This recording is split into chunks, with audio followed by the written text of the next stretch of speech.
నమస్కారం ఐటీవీ వార్తలకు స్వాగతం. ముందుగా వార్తల్లోని ముఖ్యాంశాలు. కేసీఆర్ హరీష్ రావులపై కవిత సంచలన వ్యాఖ్యలు. కేసీఆర్ సభకు రాకపోవడం సరికాదన్న కవిత, ఒక కూతురిగా తన రక్తం ఉడుకుతోందని వ్యాఖ్య.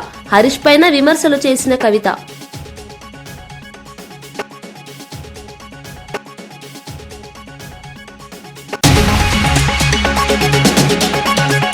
మాజీ సర్పంచుల బిల్లులు చెల్లించక ఇబ్బందులు సృష్టిస్తున్నారని రఘునందన్ రావు ఆరోపణ.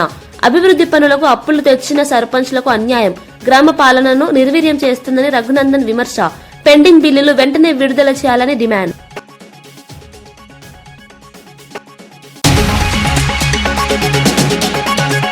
రాజముద్రతో కొత్త పట్టదారు పాస్ పుస్తకాల పంపిణీ, వ్యక్తుల ఫోటోల విధానానికి స్వస్తి పలికిన ప్రభుత్వం.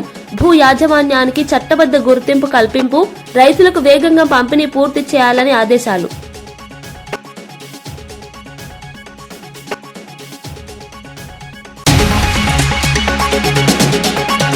ప్రతిపక్షాన్ని మాట్లాడనివ్వడం లేదన్న హరీష్ రావు, మైక్ కట్ ప్రజాస్వామ్యంపై దాడి అని వ్యాఖ్య. ప్రతిపక్షాన్ని మాట్లాడనివ్వడం లేదన్న హరీష్ రావు, మైక్ కట్టు ప్రజాస్వామ్యంపై దాడి అని వ్యాఖ్య. స్పీకర్ పక్షపాతంపై తీవ్ర విమర్శలు. అసెంబ్లీ సమావేశాల బహిష్కరణ ప్రకటించిన బీఆర్ఎస్. కృష్ణా జిల్లా నేషనల్ హైవే సమస్య త్వరలో పరిష్కారం అన్న చిన్ని. హైవే అధికారులతో సమావేశమైన ఎంపీ కేసినేని చిన్ని. రహదారుల సమస్యలను అధికారుల దృష్టికి తీసుకువెళ్లిన ఎంపీ. విజయవాడ పరిసర రహదారి సమస్యలపై ప్రభుత్వం చర్యలు తీసుకుందని హామీ. ముఖ్యంగా విజయవాడ పరిసర ప్రాంతాల్లో జాతీయ రహదారులపై ప్రజలు ఎదుర్కొంటున్న ఇబ్బందులను వివరించారు. అభివృద్ధి పనులు వేగవంతం చేయాలని, భద్రతా చర్యలు మరింత పటిష్టం చేయాలని అధికారులను కోరినట్లు తెలిపారు. ప్రజలకు సౌకర్యవంతమైన రహదారి వ్యవస్థ కల్పించడమే తమ లక్ష్యమని, ఇందుకు కేంద్ర ప్రభుత్వ సహకారంతో చర్యలు చేపడతామని కేసినేని చిన్ని వెల్లడించారు. రహదారి సమస్యల పరిష్కారంతో జిల్లా అభివృద్ధికి మరింత ఊతం లభిస్తుందని ఆశాభావం వ్యక్తం చేశారు. నేషనల్ హైవే అధికారులతో కూర్చోవడం జరిగింది. పలు సమస్యలు అధికారుల దృష్టిలో పెట్టడం జరిగింది. ఆల్రెడీ కొన్ని సమస్యలు అంత ముందు పరిష్కరించినాయి. వాటిల్లో చిన్న చిన్న ప్రాబ్లమ్స్ కూడా వారి ముందుకు తీసుకువచ్చిన వెంటనే పరిష్కరిస్తామని వారు తెలియజేయడం జరిగింది. ఈ సమావేశం చాలా ఫ్రూట్ఫుల్ గా జరిగింది. తప్పకుండా నేషనల్ హైవే సమస్యలు, ఉమ్మడి కృష్ణా జిల్లాలో సమస్యలు అతి త్వరలో ప్రజల కష్టాలు గట్టెక్కుతాయని తెలియజేసుకుంటాం. గ్రామాల అభివృద్ధి కోసం అప్పులు తెచ్చి పనులు చేసిన మాజీ సర్పంచులను కాంగ్రెస్ ప్రభుత్వం నట్టెట్ట ముంచుతోందని మెదక్ ఎంపీ రఘునందన్ రావు తీవ్ర ఆరోపణలు చేశారు. గ్రామాల్లో రోడ్లు, డ్రైనేజీలు, తాగునీటి సమస్యల పరిష్కారం కోసం అప్పట్లో సర్పంచులు వ్యక్తిగతంగా అప్పులు తెచ్చి అభివృద్ధి పనులు చేశారని చెప్పారు.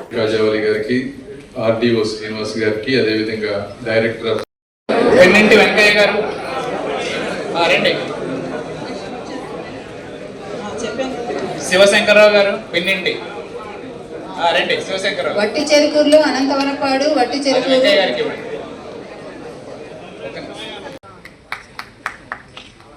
మీరు మొట్టమొదటి జగన్మోహన్ రెడ్డి గారి గురించి మీ అందరికీ తెలుసు. ఎందుకంటే నాకంటే మీరే ఎక్కువగా అనుభవించారు. ఆ పాస్ పుస్తకాల మీద వారి బొమ్మ ఉన్నప్పుడు ఎంతో మంది బాధపడినటువంటి విషయం.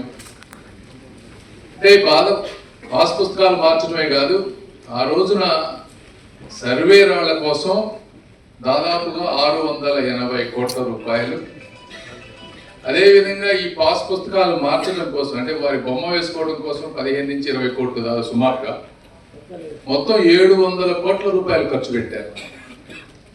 700 కోట్ల రూపాయల ప్రజాధనాన్ని కేవలం ఒక వ్యక్తి అంటే ఆయనే శాశ్వతం అనుకొని ఆ విధంగా వేసిన విధానం.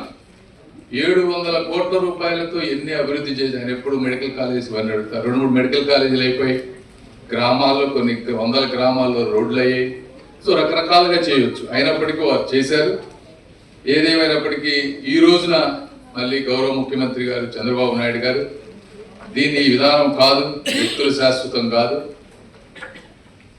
రైతులు శాశ్వతం, భూమి శాశ్వతం అనే ఉద్దేశంతో మళ్ళీ ఈ రోజు మళ్ళీ దీనికోసం 15-20 కోట్లు ఖర్చు పెట్టినట్టున్నారు. ఈ ఖర్చు పెట్టాల్సి వచ్చింది, తప్పదు. ఈ ఖర్చు పెట్టడం ఇది ఒక విధానం. ఈ రోజు అందరికి ఇవ్వటం అనేది, అవేర్నెస్ చేయటం అనేది. దానికన్నా ఇంకో ముఖ్యమైన విషయం ఏంటంటే భారతదేశంలో వస్తున్నటువంటి సంస్కరణలు. ఈ ల్యాండ్ రికార్డ్స్ అనే డిపార్ట్మెంట్ నాకెందే ఉంది రూరల్ డెవలప్మెంట్ లోనే. మేమే చాలా కొన్ని తీసుకొస్తా ఉన్నాం. అయితే నేను రాకముందే ఈ సర్వే రీసర్వే చేయాలనేటువంటిది ఒక ఆలోచన చేసి ఈ విధంగా ప్రతి గ్రామంలో ప్రతి భూమికి చిన్న చిన్న ఇష్యూలు ఉన్నాయి కాబట్టి వీటిని శాశ్వతంగా అంటే 70-80 సంవత్సరాల క్రితం బ్రిటిష్ వారు సర్వే చేసి ఇచ్చినటువంటి హద్దులవి. అయితే ఇప్పుడు లేటెస్ట్ టెక్నాలజీస్ వచ్చినాయి. టెక్నాలజీ ఏంటి? ఒకటి డ్రోన్స్ వచ్చినాయి, పైన డ్రోన్ ద్వారా సర్వే చేయటం. రెండోది ఇంతకుముందు చైన్స్ పెట్టి కొలిచేవాళ్ళు, అలా కాకుండా రోవర్స్ పెట్టి కరెక్ట్ గా స్పాట్ ని ఐడెంటిఫై చేసి 2 నుంచి 3 సెంటీమీటర్ల లోపు హద్దులు ఇబ్బంది లేకుండా చేసి ఒకసారి పరిపూర్ణంగా దేశం మొత్తం సర్వే చేసి ఈ రికార్డులన్నీ డిజిటలైజ్ చేసి వీటన్నిటినీ సెంట్రల్ గవర్నమెంట్ రాష్ట్రంలోనే కాకుండా సెంట్రల్ బాడీస్ కింద ముందు అర్బన్ బాడీస్ కి ఇలాంటిది లేదు. ఇవి 2 ప్రోగ్రామ్స్ తీసుకొచ్చి గ్రామాల్లో ఇవన్నీ చేయబట్టి మనం మా డిపార్ట్మెంట్ ఆంధ్రప్రదేశ్ ఇందులో నంబర్ 1 గా ఉంది. 490 కోట్ల రూపాయలు మనం ఇది చేయడం వల్ల, ఈ గ్రామాల్లో ఈ సర్వే చేయడం వల్ల రాష్ట్రానికి ఇన్సెంటివ్ గా కూడా డబ్బులు తీసుకున్నాం. మనం వేరే రాష్ట్రం ఏది కూడా ఇంతవరకు ముందుకొచ్చి ఇంత అద్భుతంగా చేయలేదు. అయితే ప్రభుత్వం మారిన తర్వాత ఆ బిల్లులను విడుదల చేయకుండా సర్పంచ్లను ఆర్థికంగా ఇబ్బందులకు గురి చేస్తున్నారని విమర్శించారు. అభివృద్ధి పనులు చేసిన వారిని ఆదుకోవాల్సిన బాధ్యత ప్రభుత్వానిదేనని ఆయన గుర్తు చేశారు. గ్రామ స్థాయిలో పాలనను నిర్వీర్యం చేసే విధంగా ప్రభుత్వం వ్యవహరిస్తోందని మండిపడ్డారు. వెంటనే పెండింగ్ బిల్లులు చెల్లించి మాజీ సర్పంచ్లకు న్యాయం చేయాలని డిమాండ్ చేశారు. ఈ అంశంపై గ్రామీణ ప్రాంతాల్లో తీవ్ర అసంతృప్తి నెలకొందన్నారు. సర్పంచ్లకు రావాల్సినటువంటి పెండింగ్ బిల్లులు లేదా గ్రామ పంచాయతీ పరిధి లోపల గత ప్రభుత్వ హయాంలో పనిచేసినటువంటి సర్పంచ్లకు రావాల్సినటువంటి బిల్లుల మీద నిజాయితీ ఉంటే ఈ రాష్ట్ర ముఖ్యమంత్రి గారు చర్చ పెట్టాలి. ఏమంటారు? అసెంబ్లీ స్టార్ట్ కాగానే ఎన్ని రోజులైనా చర్చిస్తాం, ఎన్ని సమస్యలైనా చర్చిస్తాం, కానీ అసలు సమస్య మాట్లాడుకున్నట్టు పక్కకు పెట్టి వ్యక్తిగతంగా బూతులు తిట్టుకునే కార్యక్రమానికి అసెంబ్లీని వేదిక చేయొద్దని రాష్ట్ర ప్రభుత్వానికి ప్రతిపక్ష నాయకులకు ఇద్దరు కూడా నేను అప్పీల్ చేస్తా ఉన్నా. వేడుకలు చేయడానికేమో 1000 కోట్లు ఖర్చు పెడతారు, ఫ్యూచర్ సిటీ కట్టడానికేమో 1,00,000 కోట్లు అని చెప్తారు. సర్పంచ్కి 10 లక్షలు బిల్లు ఇయ్యరా బాబు అంటే సర్పంచ్లకు బిల్లులు ఇచ్చేటువంటి స్తోమత లేకుండా కాంగ్రెస్ ప్రభుత్వం పోతా ఉంది. ఇది దురదృష్టకరం. ఈ సీజన్లో యూరియా కొరత లేదని వ్యవసాయ శాఖ మంత్రి తుమ్మల నాగేశ్వరరావు స్పష్టం చేశారు. కొన్ని యూరియా కేంద్రాల్లో రైతులు ఆతృతతో షాపులు తెరవకముందే లైన్లలో నిలబడుతున్నారని, దాన్ని కొందరు కావాలని రాజకీయంగా మలుస్తున్నారని ఆరోపించారు. ప్రభుత్వ గోదాములు, డీలర్ల వద్ద అవసరమైనంత యూరియా నిల్వలు ఉన్నాయని తెలిపారు. రైతులు ఆందోళన చెందాల్సిన అవసరం లేదని, వ్యవసాయ శాఖ పరిస్థితిని నిరంతరం పర్యవేక్షిస్తుందన్నారు. యూరియా పంపిణీ విషయంలో ఎక్కడైనా ఇబ్బందులుంటే అధికారుల దృష్టికి తీసుకురావాలని కోరారు. రైతుల అవసరాలకు అనుగుణంగా సరఫరా కొనసాగుతుందని హామీ ఇచ్చారు. యూరియా అంశాన్ని రాజకీయం చేయడం సరికాదని మంత్రి హెచ్చరించారు. ద్వారా యూరియా ఈ రాష్ట్ర రైతాంగానికి సప్లై చేయడానికి రాష్ట్ర ప్రభుత్వం సిద్ధంగా ఉంది. ఈ రోజు కూడా ఇంకా 2 లక్షల టన్నులు బఫర్ స్టాకు ఈ రాష్ట్రంలో మార్కెట్ దగ్గర ఉంది అధ్యక్ష. కాబట్టి ఎక్కడో 15-20 వేల సెంటర్లలో 2-3 సెంటర్లలో రైతులు ఆదుర్దాపడో లేకపోతే కావాలనో షాప్ ఓపెన్ చేయకముందే వెళ్ళి క్యూలో నుంచుంటే దాన్ని రాజకీయం చేసి పబ్బం గడుపుకోవాలంటే అది సాధ్యం కాదు. మూసీ నది సుందరీకరణ ప్రాజెక్టును 5 జోన్లుగా విభజించినట్లు మంత్రి శ్రీధర్ బాబు వెల్లడించారు. తొలి విడతగా 21 కిలోమీటర్ల మేర చేపట్టే పనులకు 4 వారాల్లో డీపీఆర్ సిద్దం చేస్తామని తెలిపారు.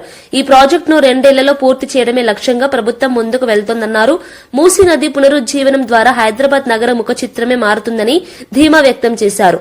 పర్యావరణ పరిరక్షణతో పాటు నగర ప్రజలకు మెరుగైన జీవన ప్రమాణాలు అందించడమే ఈ ప్రాజెక్టు ఉద్దేశమని వివరించారు.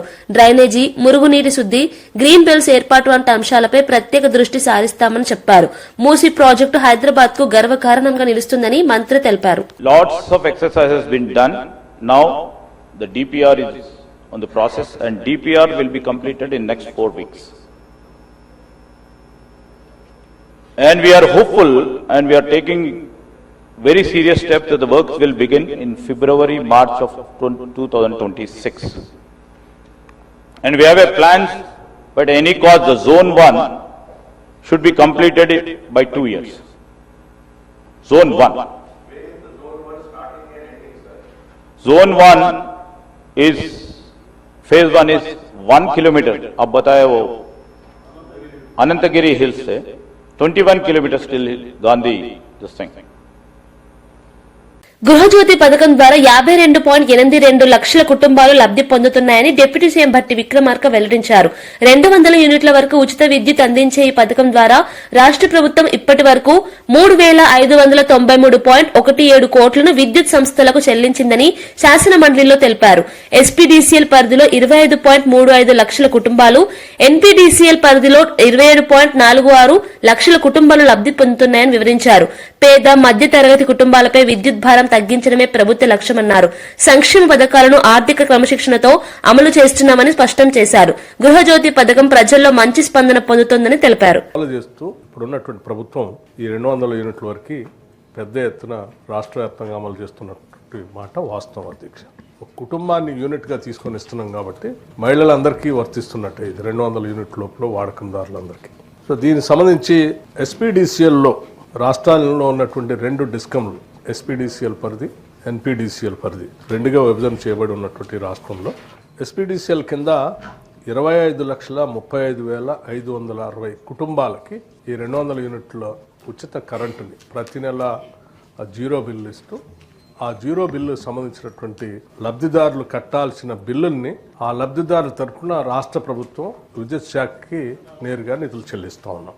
అట్లాగే ఎన్పీడీసీఎల్లో కూడా 27,46,938 కుటుంబాలకి ఈ 200 యూనిట్ల ఉచిత కరెంటుని అమలు చేస్తూ ఉన్నాం. మొత్తంగా వెరసి రాష్ట్రంలో 52,82,498 కుటుంబాలు ఈ 200 యూనిట్ల విద్యుత్ శాఖకు సంబంధించి ఉచితంగా ఈరోజు లబ్ధి పొందుతూ ఉన్నారు. దీనికి సంబంధించి 3/2024 నుండి 12/2025 వరకు రాష్ట్ర ప్రభుత్వం మొత్తంగా దీనికైనటువంటి ఖర్చు కట్టింది 3,593.17 కోట్లు. ఈ రాష్ట్ర ప్రజలందరూ 200 యూనిట్లు వాడకందారులందరి తరఫున విద్యుత్ శాఖకి రాష్ట్ర ప్రభుత్వం భరించినటువంటి భారం అధ్యక్ష. ఇది రాష్ట్ర ప్రభుత్వం ఎక్కడ ఇబ్బంది లేకుండా ప్రతి నెల టెన్షన్గా అమలు చేస్తూ ముందుకు పోతున్నాం అధ్యక్ష. దీనివల్ల పెద్ద ఎత్తున పేద మధ్యతరగతి కుటుంబాలకి ఈ 3,993,500 యూరియా లెక్కలపై స్పష్టత ఇస్తూ బీఆర్ఎస్ చేస్తున్న గోబెల్స్ ప్రచారానికి చెక్ పెట్టామని ఎంపీ చామల కిరణ్ కుమార్ రెడ్డి తెలిపారు. రాష్ట్రంలో యూరియా నిల్వలు, సరఫరా వివరాలను అధికారిక గణాంకాలతో వెల్లడించారు. రైతుల్లో భయాందోళనలు సృష్టించేందుకు ప్రతిపక్షం తప్పుడు ప్రచారం చేస్తోందని ఆరోపించారు. ప్రభుత్వం వద్ద అవసరమైనంత యూరియా నిల్వలున్నాయని, సరఫరాలో ఎలాంటి అంతరాయం లేదని స్పష్టం చేశారు. వ్యవసాయ శాఖ కేంద్ర ప్రభుత్వంతో సమన్వయం చేసుకుంటూ ముందస్తు చర్యలు తీసుకుంటున్నామని తెలిపారు. రైతులు అపోహాలకు గురి కావద్దని సూచించారు. యూరియా అంశాన్ని రాజకీయ లాభాల కోసం వాడుకోవడం సరికాదని ఆయన విమర్శించారు. పక్కన మేము న్యాయం, ధర్మం కోసం మేము పోరాటం చేస్తాం. మాకు పోరాట పట్టిమ ఉంది అని చెప్తాం. చేయండి పోరాటం. ప్రజా సమస్యల మీద, వాస్తవాల మీద పోరాటం చేయండి. మీరేదైతే మీ బావగారు గోదావరి, కృష్ణా జలాల మీద తప్పుడు ప్రచారం, మీరు ఈరోజు వచ్చి ఆఖరికి రైతుల యూరియా మీద తప్పుడు ప్రచారం చేసే ప్రయత్నం చేస్తున్నారు. ఓ పక్కన యూరియా మీద మాట్లాడుతున్నారు, ఇంకో పక్కన కాంగ్రెస్, బీజేపీ కలిసి బీఆర్ఎస్ పార్టీని భూస్థాపితం చేయాలనుకుంటున్నాయి. తెలంగాణ ప్రజలకు తెలుసు ఎవరిని ఎవరు భూస్థాపితం చేయాలనుకుర్రో. ఎవరికి 8 పార్లమెంట్ సీట్లు ఇప్పించి గుండు సున్నా కావాలని వాళ్ళంతా వాళ్ళు అవయదానం చేసి పార్టీలో గుండు సున్నా తెచ్చుకోరు. కాబట్టి నేను ఒకటే చెప్తున్నా, ఈ రోజు కూడా మీకు యూరియా గురించి నేను, ఎందుకంటే మీరు తప్పుడు ప్రచారం చేస్తున్నారు కాబట్టి తెలంగాణ సమాజం ముందు ఒక పార్లమెంట్ సభ్యునిగా వాస్తవాలు పెట్టదలుచుకున్నాం. యూరియా కోసం మేము రోజు పోరాటం చేసినాం. రోజు మకర్ద్వార్ దగ్గర కూడా ధర్నా చేసి మరీ నడ్డా గారి దగ్గర నుంచి మనకు యూరియా తెప్పించినాం. 2014 తర్వాత ఈ తెలంగాణ రాష్ట్రంలో ఉన్నటువంటి రైతాంగానికి 2014 తర్వాత 2024-25 సంవత్సరానికి వానాకాల పంటకు 9.66 లక్షల మెట్రిక్ టన్నుల యూరియాను తీసుకొచ్చి రావడం జరిగింది. ఇది నేను చెప్పేది స్టాటిస్టిక్స్. ఇది వానాకాలం. యాసంగికి 10.41 లక్షల మెట్రిక్ టన్నులు.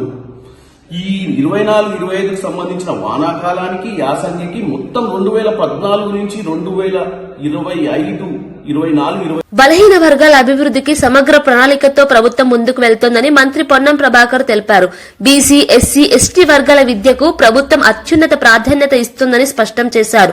త్వరలో బీసీ ప్రజాప్రతినిధులతో ప్రత్యేక సమావేశం ఏర్పాటు చేసి వారి సమస్యలు, సూచనలు తీసుకుంటామని చెప్పారు. ఆత్మగౌరవ భవనాల అంశంపై కూడా త్వరలో నిర్ణయం తీసుకుంటామని వెల్లడించారు.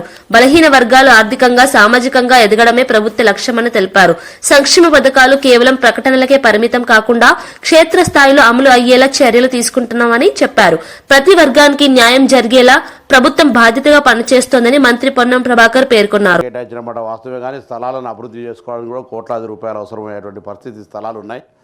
నెంబర్ 1 అయినప్పటికీ వాటిని ఆ స్థలాల కేటాయింపు పట్ల వెల్కమ్ చేస్తూనే తప్పకుండా ఎస్డిఎఫ్ కింద నిధులు కేటాయించినటువంటి పేపర్ వరకే పరిమితమైంది. ₹1 కూడా వర్గాలి. ఒక గొల్ల కుర్మకు సంబంధించినటువంటి వాళ్ళు గౌరవ మాజీ శాసనమండలి సభ్యుడు ఎగ్గెమల్లేశం గారు స్వయంగా నిధులు చేసుకొని కట్టుకోవడం తప్ప ప్రభుత్వ పరంగా ఎక్కడ కూడా ₹1 గతంలో పేపర్ వరకే పరిమితమైనటువంటి మాట యావత్ తెలంగాణ ప్రజలకు కుల సంఘాలకు కూడా తెలుసు.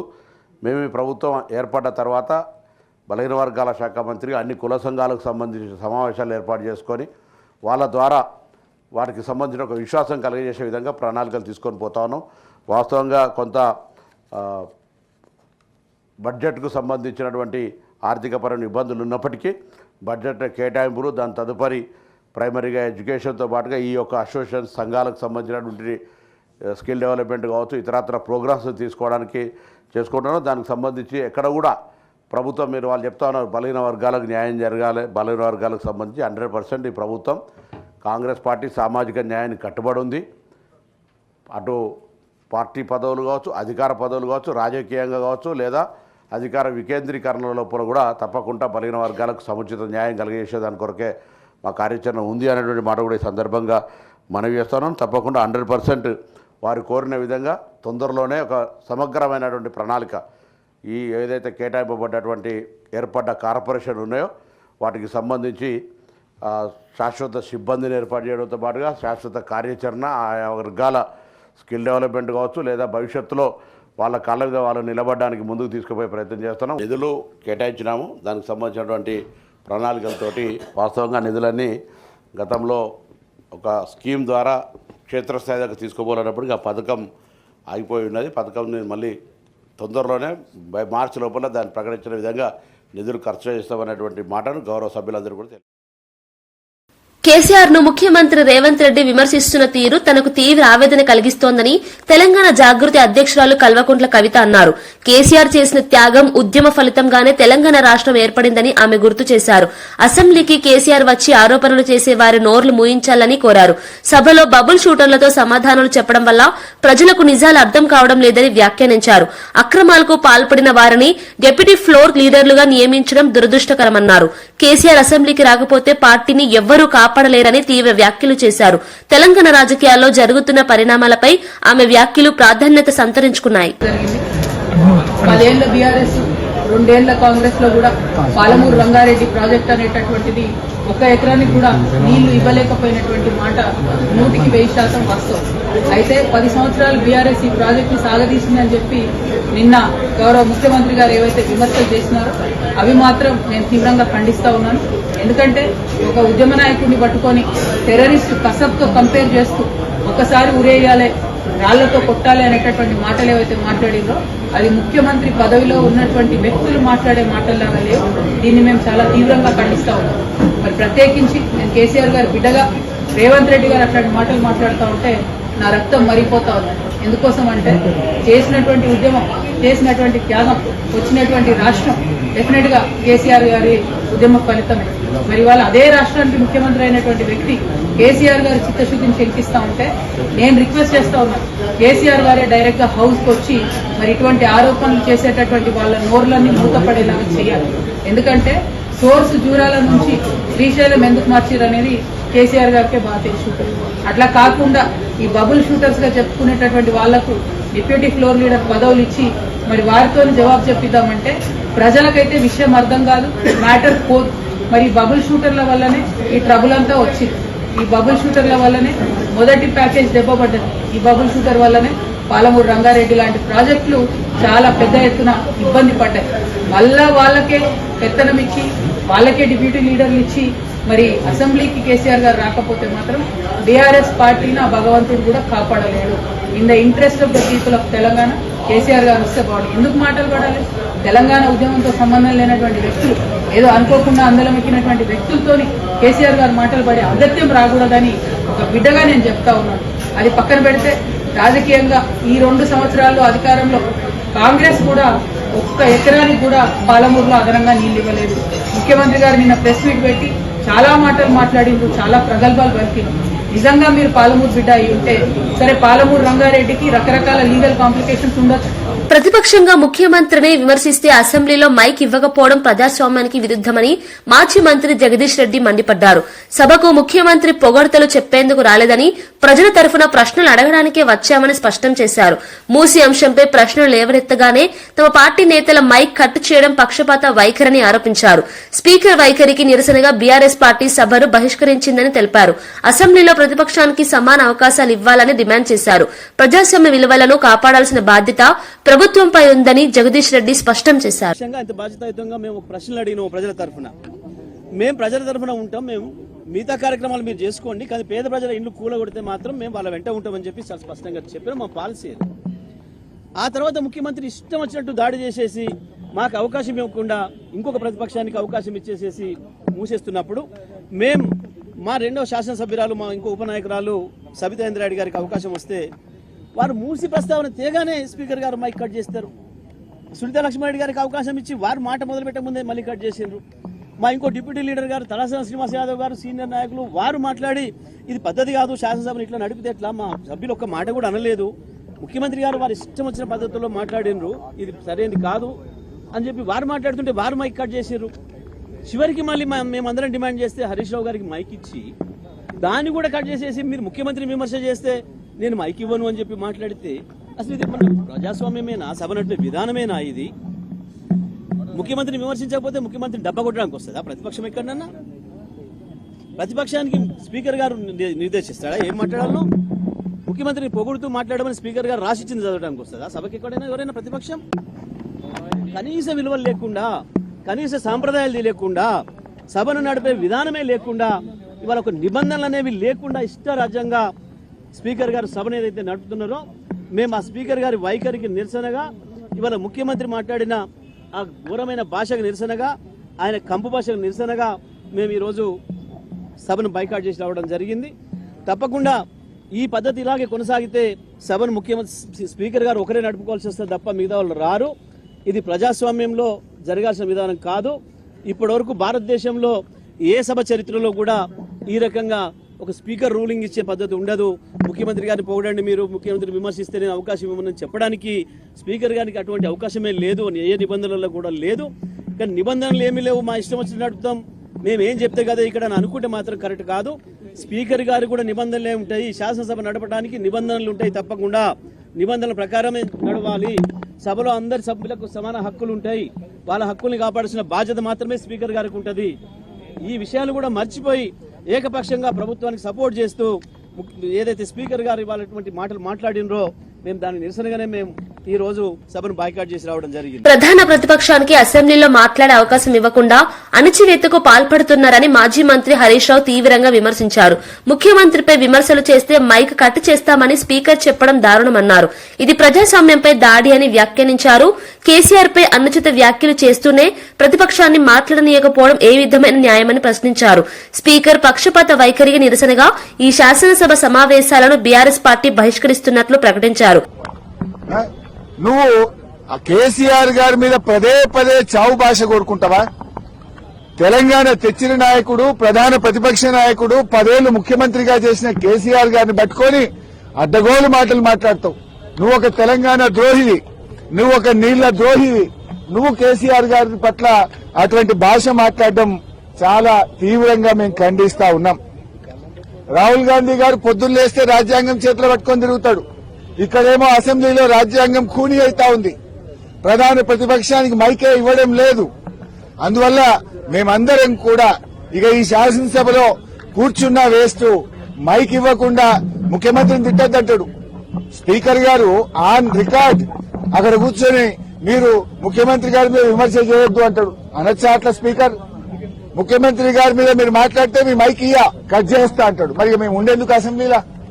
స్పీకర్ గారి పక్షపాత వైఖరికి నిరసనగా ఈ శాసనసభ ఈ సెషన్ ను బీఆర్ఎస్ పార్టీ బహిష్కరించాలని నిర్ణయం తీసుకున్నది.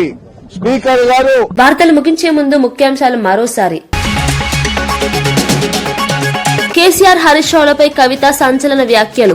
కేసీఆర్ సభకు రాకపోవడం సరికాదన్న కవిత, ఒక కూతురిగా తన రక్తం ఉడుకుతోందని వ్యాఖ్య. హరీష్ పైన విమర్శలు చేసిన కవిత.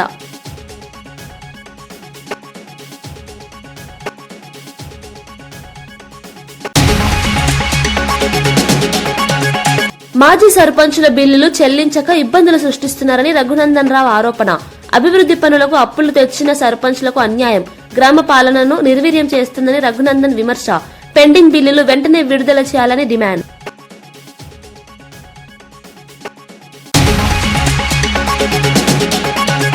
రాజముద్రతో కొత్త పట్టదారు పాస్ పుస్తకాల పంపిణీ, వ్యక్తుల ఫోటోల విధానానికి స్వస్తి పలికిన ప్రభుత్వం.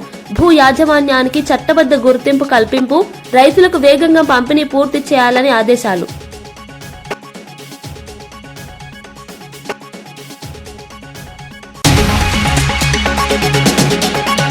ప్రతిపక్షాన్ని మాట్లాడనివ్వడం లేదన్న హరీష్ రావు, మైక్ కట్ ప్రజాస్వామ్యంపై దాడి అని వ్యాఖ్య. ప్రతిపక్షాన్ని మాట్లాడనివ్వడం లేదన్న హరీష్ రావు, మైక్ కట్టు ప్రజాస్వామ్యంపై దాడి అని వ్యాఖ్య. స్పీకర్ పక్షపాతంపై తీవ్ర విమర్శలు. అసెంబ్లీ సమావేశాల బహిష్కరణ ప్రకటించిన బీఆర్ఎస్. కృష్ణా జిల్లా నేషనల్ హైవే సమస్య త్వరలో పరిష్కారం అన్న చిన్ని. హైవే అధికారులతో సమావేశమైన ఎంపీ కేసినేని చిన్ని. రహదారుల సమస్యలను అధికారుల దృష్టికి తీసుకువెళ్లిన ఎంపీ. విజయవాడ పరిసర రహదారి సమస్యలపై ప్రభుత్వం చర్యలు తీసుకుందని హామీ. ఇవి ఈనాటి వార్తా విశేషాలు. మరో బులెటిన్లో మళ్లీ కలుద్దాం. నమస్కారం.